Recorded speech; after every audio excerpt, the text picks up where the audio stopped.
Imagine it. The year is 1844.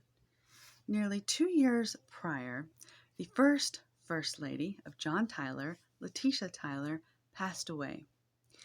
Now, to be fair, when they first moved to D.C., Letitia Tyler was already in pretty dire health, and she had been for a while.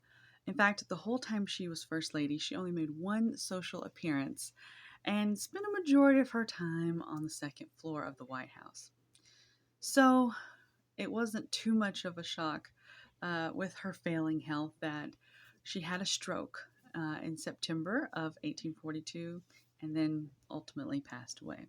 This put the president into a deep state of mourning that lasted for about 3 months. That was until he caught the eye of the daughter, a socialite of a prominent businessman from New York. Julia Gardner and her sister was in town to meet with society, and they spoke with quite a few notable members of the political elite while there. Now, John Tyler was not the only person of note seeking Julia's affections, but he was the one with the highest rank. As soon as he met her, he knew that he was wanting a relationship with her pretty quickly.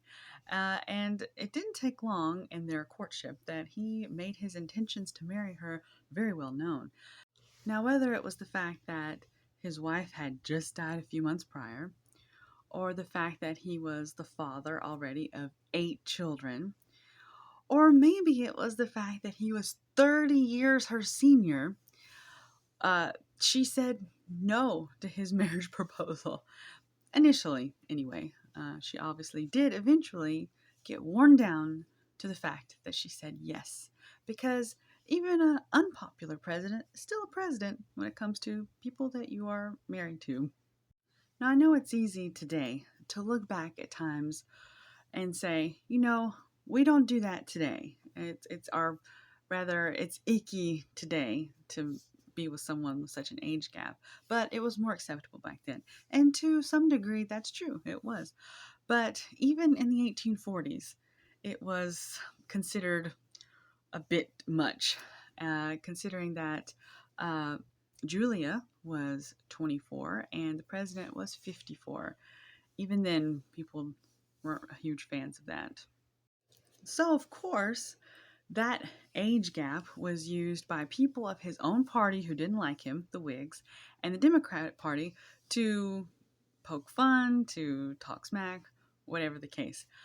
Because at this point in time, he wasn't even up for presidential nomination for the upcoming election that would be taking place in the fall.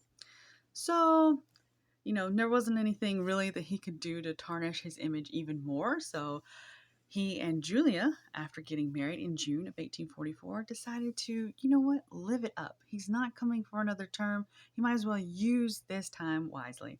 So not only did he get married in a private ceremony in the White House, the two used the rest of their time as first couple of the United States to throw lavish balls and live it up with the people in high society of Washington, D.C.